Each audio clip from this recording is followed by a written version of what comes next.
Assalamualaikum warahmatullahi wabarakatuh. Allahumma rabbi bismillahirrahmanirrahim. Alhamdulillahirabbil alamin. Wassallallahu ala sayyidina Muhammadin wa alihi wa sahbihi ajma'in. Allahumma rabbi shrah li sadri wa yassir li amri wa hlul 'uqdatam min lisani yafqahu qawli. Allahumma rabbi zidna ilman warzuqna fahma. Allahumma 'allimna ma yanfa'una wanfa'na bima 'allamtana. Allahumma faqihna fid din wa 'allimna at-ta'wil waftah 'alaina futuhal 'arifin bi rahmatika ya arhamar rahimin. Jemaah maghrib dirahmati Allah Subhanahu wa taala. Sambil kita berniat i'tikaf, kita lanjutkan kajian fikih ibadat. Di malam kemarin kita membicarakan tentang pembagian air. Jadi air secara umum dalam fikih Islam ada tiga. Yang pertama, air suci, tahir, mutahhir. Air yang suci dan bisa dipakai untuk mensucikan. Bisa dipakai buat wudu. Yang kedua, pembagian yang kedua, air suci tapi tidak menyucikan. Dianya suci kalau diminum halal tetapi tidak menyucikan. Tidak bisa dipakai untuk bersuci, berwudu, mandi, enggak bisa. Selanjutnya yang ketiga adalah air bernajis. Air bernajis artinya air yang kena najis. Itu air kena najis tidak suci, enggak boleh diminum dan juga tidak bisa dipakai untuk bersuci. Yang sudah kita bicarakan pembagian yang pertama yaitu air yang suci menyucikan adalah air, artinya air mutlak. Air mutlak artinya air yang tidak berubah dengan benda lain. Jadi kalau air kecampur sama gula atau dicampur sama kopi yang sudah berubah dengan dengan benda lain yang nanti airnya sudah berubah nama, tidak sah lagi kita katakan air saja, harus tambah air kopi atau air susu. Nah, ini air seperti ini tidak bisa lagi dipakai untuk berwudu. Walaupun suci tapi tidak menyucikan. Jadi air mutlak itulah air yang tujuh, air dari langit dan air yang keluar dari bumi. Tapi dengan syarat belum berubah dengan benda yang lain. Tapi kalau berubah dengan sendirinya, air berubah dengan didiamin lama, sudah berbulan, misalnya 1 bulan, air akhirnya mengeluarkan bau, nah itu tidak. Masih boleh dipakai untuk bersuci. Ataupun berubah warna atau bau dengan sebab lumut, itu juga dimaafkan. Yang tidak boleh air berubah dengan benda yang lain. Air yang tidak ada hubungan, benda yang tidak ada hubungan dengan air. Sirup, susu, gula, ini semua bisa merubah nama air yang nanti airnya tidak boleh lagi dipakai untuk berwudu. Syarat yang kedua, air mutlak yang syarat yang kedua untuk sah bersuci dan menyucikan adalah air itu bukan air musta'mal. Air musta'mal artinya air bekas dipakai untuk berwudu. Jadi kita berwudu, kemudian air bekas wudu kita tampung. Nah, itu namanya air musta'mal. Air musta'mal, air bekas pakai, tidak sah lagi dipakai kali kedua untuk bersuci. Nah, kecuali nanti solusinya itu dikumpulkan sampai 2 kulah. Nah, sampai banyak, sampai 2 kulah, nah itu sah, boleh dipakai untuk bersuci kembali. Nah, sudah berubah statusnya jadi lagi menjadi air suci menyucikan. Tapi kalau air masih 1 ember atau 1 gayung, air bekas pakai berwudu kita tampung, nah itu tidak boleh dipakai untuk bersuci kedua kali. Inilah dua syarat untuk air suci menyucikan. Yang pertama yaitu air mutlak yang tidak berubah dengan benda lain, yang akhirnya merubah nama. Yang kedua syaratnya air itu bukan bekas pakai untuk berwudu atau mandi wajib.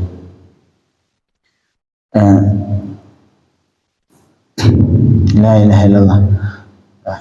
Air, selama air itu air mutlak, hukumnya halal dipakai bersuci kecuali air yang namanya air musyammas. Air musyammas diambil dari syamsun. Syamsun artinya matahari. air musyammas artinya air yang di bawah matahari langsung. Tapi dengan syarat baru ini hukum air musyammas makruh. Makruh dipakai, makruh di badan. Kalau cuci pakaian boleh.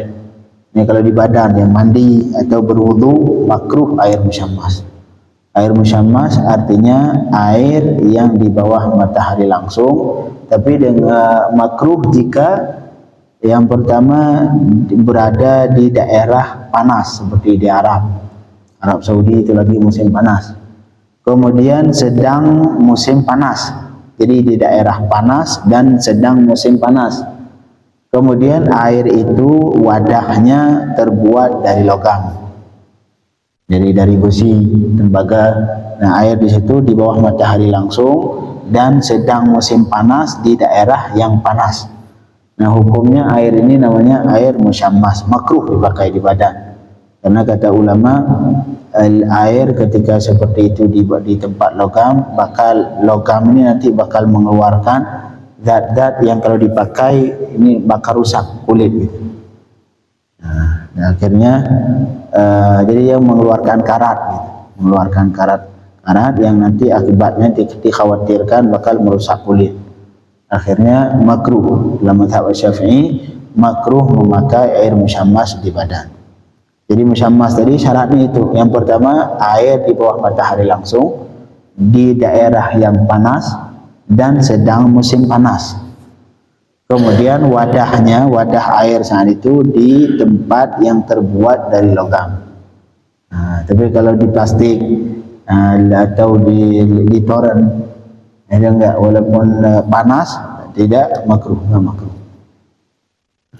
Air musyammas, walaupun Al-Imam An-Nawawi rahimahullah beliau lebih condong ke pendapat tidak makruh, dengan alasan karena enggak ada dalil. Jadi tidak ada dalil yang menyebutkan ke tidak makruhnya air musyammas. Ya, kemudian wa ammal musakhan bighairi syams fala karahata fi bittifaq. Adapun air yang dipanaskan bukan dengan matahari, pagi subuh dingin kita panasin air pakai air gas, nah itu saya enggak ada makruhnya. Sepakat ulama tidak makruh. Yang makruh cuman air panas karena matahari langsung. Nah, kalau air yang dipanaskan atau pakai pemanas air di kamar mandi pakai pemanas, itu semuanya enggak makruh. Itu pembagian pertama. Jadi namanya air tahir mutahhir, air suci yang menyucikan. Yang kedua, pembagian kedua, al-qismu tsani al-ma'u tahir ghairul mutahhir. Jadi air suci tapi tidak menyucikan. Air suci kalau kena kita enggak harus dibersihkan, kalau diminum boleh, tapi tidak bisa dipakai untuk bersuci. Enggak bisa dipakai wudu, enggak bisa dipakai untuk mandi wajib, enggak bisa dipakai untuk membersihkan najis. Ini air suci tapi tidak menyucikan. Contoh banyak seperti air kelapa, air tebu. Nah, ini semua air yang suci, boleh diminum tapi tidak menyucikan. Wa hadha yashmilu thalathata umur. Air suci tapi tidak menyucikan, dia mencakup 3 perkara. Yang pertama, al-ma'ul qalil alladhi istu'mila fi fardhi at-taharati 'anil hadathi wal ghusli. Yang pertama air musta'mal, itu air suci tapi tidak menyucikan. Air musta'mal artinya air yang sedikit, syaratnya sedikit. Kalau sudah banyak dikumpulkan sampai 2 kula, itu nanti sudah menyucikan lagi. Ini air sedikit yang sudah dipakai untuk bersuci ketika berwudu. Tapi syaratnya air yang musta'mal cuman air yang dipakai untuk yang rukun wudu, yang wajib ketika wudu. Ketika yang dibasuh untuk wudu, yang wajib di mana? Yang pertama di muka, yang kedua di tangan, yang ketiga untuk kepala, terakhir di kaki. Itu saja. Adapun kalau bekasan cuci selain yang fardu enggak musta'mal, bukan air musta'mal. Jadi air dinamakan air musta'mal, air yang dipakai untuk yang rukun wudu saja. Misalkan muka, yang rukun berapa kali? Sekali saja yang di muka. Jadi itu yang bekas kali pertama, itulah musta'mal. Adapun kali kedua itu hukumnya sunnah. Nah, cuci muka kali kedua sunnah. Kalau yang bekas khas dari yang kedua, nah itu bukan musta'mal. Yang musta'mal cuman air bekas untuk mencuci yang fardu ataupun yang rukun. Nah, di muka yang rukun cuman kali pertama saja. Kali pertama itu rukun. Adapun kali kedua, ketiga itu kan sunnah. Jadi air yang bekas yang sunnah itu bukan musta'mal, boleh ditampung dipakai untuk berwudu kali kedua. Nah, yang pertama yang bekas untuk rukun, nah ini enggak boleh. Ini namanya air musta'mal. Jadi air musta'mal adalah salah satu pembagian dari air suci tapi tidak menyucikan. Jadi untuk termasuk untuk mandi wajib. Mandi wajib juga. Mandi wajib yang kali pertama, tapi yang untuk yang fardu itu tidak namanya bekasnya namanya air musta'mal. La ilaha illallah. Fahuwa tahir ghairu mutahhir. Jadi air musta'mal tadi yang kita sampaikan hukumnya suci tapi tidak menyucikan. Sekali lagi makna definisi air musta'mal adalah air yang bekas dipakai untuk yang rukun wudu atau rukun mandi. Nah, misalkan kita wudu yang rukunnya yang muka, adapun yang bekas cuci tangan pertama, nah itu hukumnya bukan musta'mal. Karena ini cuci tangan pertama hukumnya bukan fardu sunnah. Yang fardu saja, yang cuci muka yang fardu kali pertama yang rukunnya. Adapun kali kedua, ketiga sunnah. Itu yang kali bekas untuk cuci kali kedua, bekas cuci kali ketiga, kita tampung boleh dipakai untuk berwudu kali kedua. Dan bukan musta'mal. Yang musta'mal cuman air yang dipakai untuk rukun wudu. La ilaha illallah. Jadi air musta'mal wa dalilu kaunihi tahiran, dalil tentang keadaan hukum musta'mal ini hukumnya suci. Hadis riwayat Sayyidina Jabir bin Abdullah radhiyallahu anhu. Hadis Sayyidina Jabir bin Abdullah tentang sucinya air musta'mal, air bekas wudu. Qala, beliau berkata, jaa Rasulullah sallallahu alaihi wasallam ya'uduni. Kata Sayyidina Jabir, suatu ketika saya sedang sakit. Kemudian Rasulullah menjenguk. Wa ana marid la aqil. Saat itu saya sedang sakit. Beliau sedang sakit, Rasulullah datang menjenguk. Ini salah satu hal yang disunahkan dalam Islam, yaitu menjenguk orang sakit. Menjenguk orang sakit.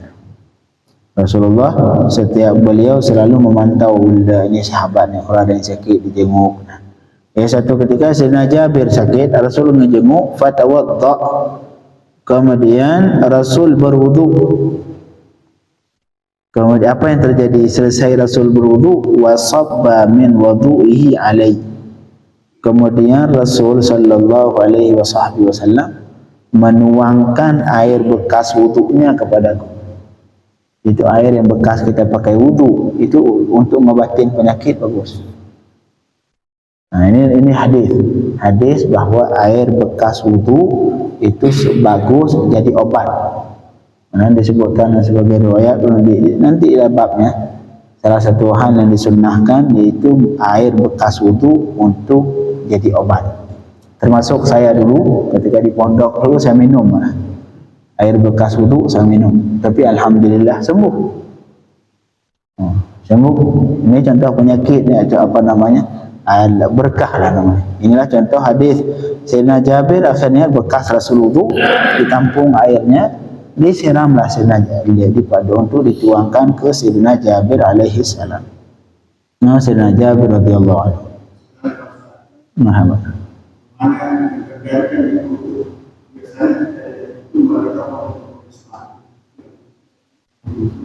Kemudian interaksi sebenarnya es batu. Oh boleh. Es batu dicairkan boleh. Karena jadi air.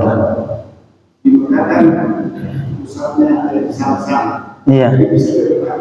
Boleh. Air zam-zam boleh. Tapi ingat, kalau air yang sudah disiapkan untuk minum nggak boleh dipakai wudu. Misalkan kayak air Zam-Zam di Makkah itu kan disiapin untuk minum itu. Kita ambil, kita berwudu, itu haram. Nggak boleh air disiapkan untuk minum kita pakai untuk berwudu, nggak boleh.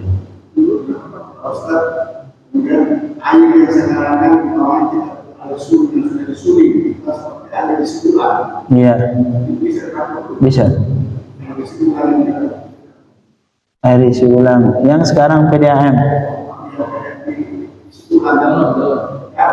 Oh, boleh, boleh. Kalau air pribadi boleh. Kalau misalkan kita air galon kita beli untuk minum misalkan, kemudian karena berhubung kita butuh air wudu, boleh pakai karena beli pribadi.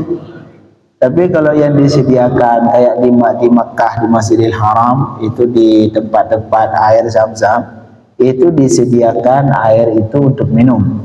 Malahan tertulis di wadahnya itu ma'us syarb, air minum. Kita pakai berwudu haram. Kalau jam-jam dulu kaki itu buat jam-jam sumur. Iya. Nah kalau kita itu lagi batal wudu, wudunya di bawah itu. Nah kalau memang tidak disediakan seperti sekarang, silahkan. Kalau sekarang itu air Zam-Zam itu sudah disediakan baik di Madinah atau di Makkah khusus untuk minum.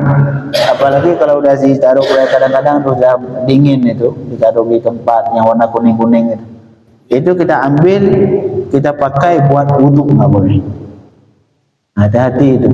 Itu soalnya air disediakan untuk minum. Kalau air pribadi Ustaz, saya air di rumah air galon, saya pakai untuk wudu, silahkan. Itu air pribadi. Tapi kalau air di Masjidil Haram, di Masjid Madinah, itu air yang bukan air pribadi kita itu. Air disediakan sama pemerintah Saudi, air Zam-Zam untuk diminum. Tidak boleh dipakai ke selain minum. Kalau milik pribadi silahkan. Kita beli misalkan aqua botol di sana di Mekah, kita wudu pakai aqua botol, silahkan. Kalau milik pribadi.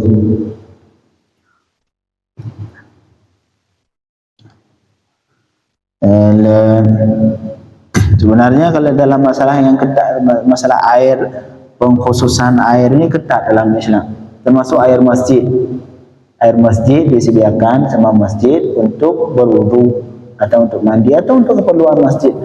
Kita ambil, kita bawa motor, mobil, kita ambil motor, kita cuci motor pakai air masjid, air keran masjid. Nah itu khawatir karena air itu disediakan bukan untuk cuci motor. Air itu disediakan untuk wudu. Jadi kalau air pribadi silahkan, kita punya sumur pribadi, mau kita buang, mau kita pakai ke sawah silahkan. Tapi kalau punya umum itu harus dipakai sesuai dengan yang diperintahkan, yang disediakan. Air disediakan untuk minum, nggak boleh kita pakai ke yang lain, pakai untuk minum. Air disediakan untuk wudu, pakai ke wudu, nggak boleh dipakai buat lain. Nah, itulah ketentuan tentang air. Jadi sekali lagi yang perlu saya sampaikan dari hadis ini, bahwa air bekas wudu jadi obat. Saya pribadi sudah melakukan ini. Saya dulu ketika sakit di pondok dulu, ketika sakit saya ambil air bekas wudu, saya minum. Suci. Nah, yang penting ketika berwudu tangan bersih, tidak ada debu-debu, bersih. Air bekas wudu kita tampung, kita minum, jadi obat. Atau air itu ada pakai buat mandi lah. Jadi kalau anak kita sakit demam, ambil aja air wudu. Ambil air wudu untuk kita mandikan dengan air itu. Sunnah ini yang dilakukan Rasul sallallahu alaihi wasallam. Jadi kata Sayyidina Jabir, wa sabba min wudu'ihi alayya. Jadi Rasul kemudian setelah beliau berwudu menuangkan air bekas wudu kepadaku yang sedang sakit dengan tujuan supaya Sayyidina Jabir sembuh. Nah, dari dalil ini, hadis ini dipahami tentang musta'mal, tentang sucinya. Fa in kana al-ma'ul musta'mal fil wudu' ghair tahir lam yasubbahu alaih. Kalau misalkan air musta'mal tidak suci, tidak mungkin Rasulullah menuangkan ke Jabir. Itu bukti Sayyidina Rasulullah ketika berwudu air ditampung kemudian dituangin ke Jabir, itu membuktikan apa? Bahwa air itu suci. Nah, silakan Pak, kalau anak sakit atau siapa saja yang sakit, kalau dimintain obat, nah wudu aja. Wudu, tampung airnya, suruh dia mandi pakai air itu. Nah, atau dituangin di kepalanya, di mukanya, tujuannya untuk sembuh.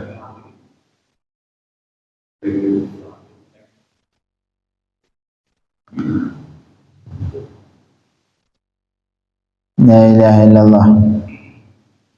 Tadi ini apa sudah di Jepang itu apartemen itu adalah recycling. Daur ulang. Iya. Sampai lemak air kencing pun itu yang pokoknya ngalir ke Air limbah. bawah di mereka di bawah itu daur ulang. Khilaf ulama hal ini masalah baru. Sebagian ulama, cuma ulama kontemporer dulu nggak ada ini, di zaman Imam Syafi'i, zaman Imam Abi Hanifah nggak terjadi. Ini semua di hal yang baru-baru, masalah yang baru sekarang terjadi. Sebagian ulama menyebutkan tidak suci karena memang air ini apa namanya, dasarnya air menajis. Tapi sebagian ulama yang lain mengatakan suci karena berhubung airnya sudah kembali ke asalnya, sudah suci. Sama seperti air di tanah, misalkan air di tanah kita gali sumur, nah kita gali sumur, keluar air itu mungkin sumbernya dasarnya dari air limbah yang ngalir ke situ, nyerap ke situ. Tapi berhubung dari mata air dari tanah, suci. Jadi nggak ngelihat lagi sumbernya, kecuali memang kita gali sumur di samping limbah, itu lain cerita ya. Ini nggak, kita gali jauh misalkan, kemudian ada mata air, kan kita nggak tahu ya air mata air itu dari mana sumbernya, bisa jadi dari limbah atau dari sungai. Nah, sebagian ulama menyebutkan air berhubung sudah kembali ke asalnya, hukumnya sah dipakai untuk bersuci. Tapi dalam hal ini usahakan jangan dipakai buat minum. Jangan dipakai buat minum. Itu secara medis dia layak. Secara medis layak minum. Jadi ini ke depannya kita juga harus antisipasi. Air ini kan akan sulit. Air laut. 100 tahun yang akan datang air itu akan sulit.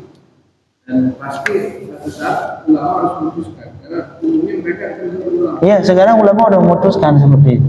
Sudah banyak yang dibahas, terutama di mujamma' fikih di Timur Tengah, kayak di Qatar. Jadi ulama itu di Timur Tengah itu setiap negara biasa ada perkumpulan ulama. Kayak MUI aja. Mungkin MUI sudah berpendapat dia, Allah cuma belum pernah saya dapatin fatwa MUI. Kalau sebagian ulama yang saya tahu mengatakan silahkan karena berhubung airnya sudah balik ke asalnya, tidak halal, boleh dipakai untuk bersuci. Kalau sekarang alhamdulillah air laut banyak. Di daur air lautnya disuling ya, disuling jadi tawar. Air laut sendiri boleh pakai kan? Marhaba. Sekarang kalau kita butuh air laut Boleh. Air laut boleh. Air laut boleh. La ilaha illallah. Jadi pembagian dari air yang suci tidak menyucikan yang pertama adalah air musta'mal. Kemudian yang kedua dari air yang suci menyucikan adalah al-ma'ul mutlaqu alladhi khalatahu syai'un min at-tahirat wa la yumkinu fasluhu anhu. Yang kedua adalah air yang sudah kecampur dengan benda lain yang suci. Campur sama gula, campur sama susu, campur kopi, teh. Yang wala yumkinu fasluhu anhu. Campuran itu tidak bisa dipisahkan lagi. Kayak gula, gimana cara misahin gula kalau bercampur susu? Tapi kalau kecampur dengan benda yang bisa dipisahkan boleh, seperti misalkan kecampur sama minyak.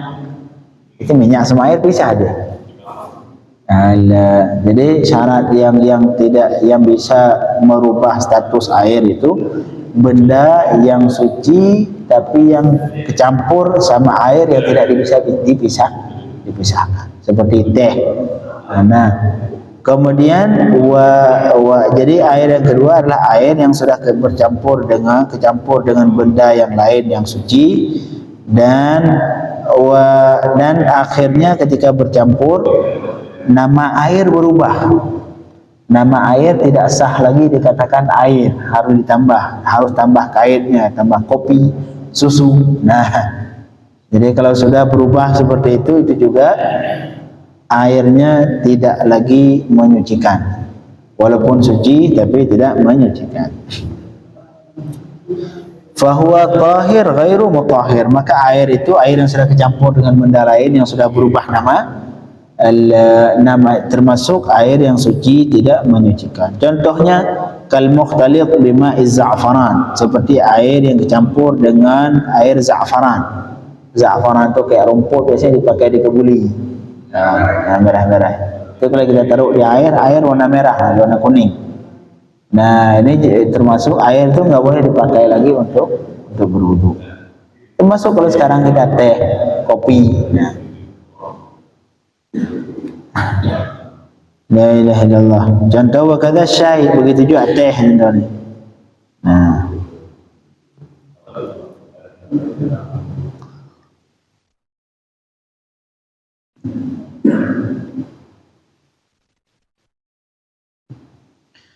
وكذا إن اختلط الماء الكثير أو القليل بماء يوافقه في الصفات.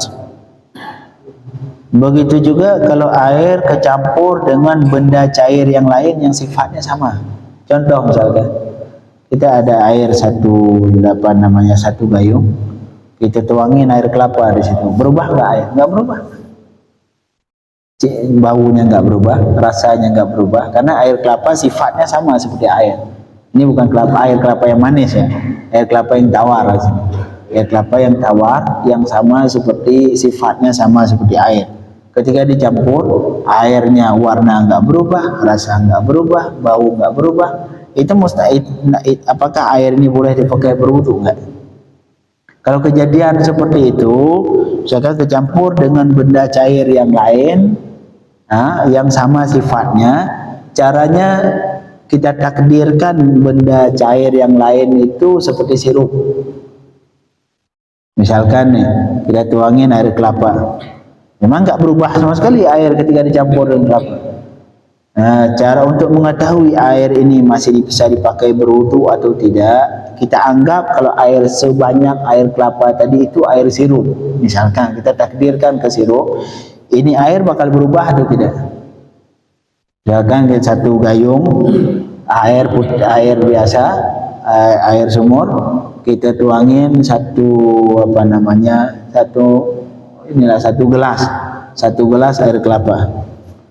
Solusi untuk ini air satu gayung ini bakal kalau misalkan air kelapa tadi kita takdirkan dia itu sirup, misalkan kita tuangin ke sini seukuran satu gelas, berubah tidak? Berubah. Berarti artinya walaupun air kelapa yang sama sifatnya, juga air ini tidak lagi suci menyucikan. Jadi kalau artinya seperti ini, kalau dicampur dengan benda yang lain, benda cair lain yang sifatnya sama dengan sifat air, yang walaupun kita campur tidak bakal berubah sama sekali, warna tidak berubah, rasa tidak berubah, kemudian bau juga tidak. Solusinya kalau kejadian seperti ini, yang benda cair tadi kita takdirkan ke benda yang bisa merubah warna, seperti kita takdirkan sirup. Nah, misalkan satu gelas sirup bakal berubah air ini atau tidak? Kalau berubah berarti yang kecampur sama air kelapa tadi juga sama, hukumnya tidak lagi suci menyucikan. Nah, inilah yang kedua ya. Yang kedua, air yang suci yang tidak menyucikan adalah air yang sudah bercampur dengan benda yang lain yang sudah berubah nama. Saking banyak kecampurnya sudah berubah nama. Tapi kalau dicampur sedikit, yang airnya belum berubah nama, jadi campur gula sedikit. Lah, tidak, kalau kita tanya ke orang-orang nggak bakal nyebutin ini air gula. Nanti kecampur sedikit saja, itu masih sama seperti air ayam kita yang kecampur sama kafarit. Tapi kalau kita tanya ke orang, pasti nggak ada yang bilang ini air kafarit. Nah, jadi namanya tidak berubah, namanya masih nama air, masih boleh dipakai berwudu. Beda halnya kalau ditaruh kafarit terlalu banyak, kalau dicium baunya menyengat. Ya, itu airnya sudah berubah nama jadi air kafarit, Tidak, hukumnya seperti yang kedua ini, tidak suci tapi tidak menyucikan. Yang ketiga, air suci tidak menyucikan adalah al-ma'i'atul ukhra, benda cair yang lain selain air, seperti kal-khal, cuka, nabith, atau air kelapa, air tebu, semua itu. Jadi benda cair yang lain selain air hukumnya suci tapi tidak menyucikan. Fa innaha tahiratun ghair mutahharah. Maka semua benda cair itu suci tapi tidak menyucikan. Enggak boleh pakai buat wudu bensin, solar pakai buat wudu, dan bukan air. Wala yarfa' bihal hadath, semua benda cair yang lain tidak bisa mengangkat hadas. Artinya enggak bisa dipakai wudu. Air alkohol misalnya, pakai wudu enggak boleh. Nah, inilah tiga pembagian dari air suci tidak menyucikan. Yang pertama air musta'mal, yang kedua air yang sudah kecampur dengan benda lain yang bercampurnya bisa merubah nama air, yang ketiga benda cair yang lain selain air. Nah, ini semua tidak boleh dipakai berwudu walaupun air itu suci, artinya kalau diminum halal. Malahan kalau air bekas wudu tadi sunnah dipakai, sunnah untuk jadi obat. Jadi obat, namanya bahasa Arab al-wudu. Al-wudu artinya air bekas wudu. Marhaba. Air kolam renangnya besar, tidak mengalir. Nah, kalau besar boleh. Nah, kalau misalkan besar, marhaba. Orang mandi, bisa mandi. Nah, itu enggak, itu masih suci menyucikan itu.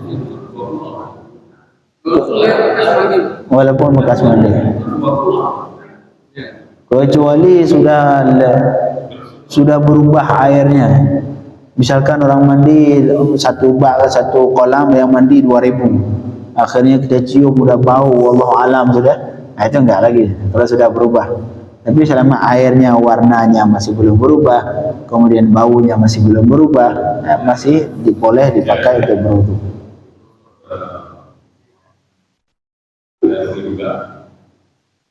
Nah, yang pembagian ketiga besok kita lanjutkan insyaallah. Allahumma faqqihna fid din, 'allimna at-ta'wil, waftah lana waftahna arifin. Sallallahu alaihi wasallam wa alihi wasallam.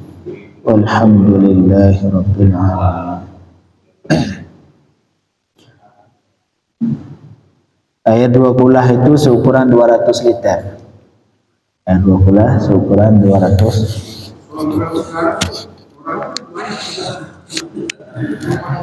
Kalau nggak bau, kalau nggak berubah, ya selama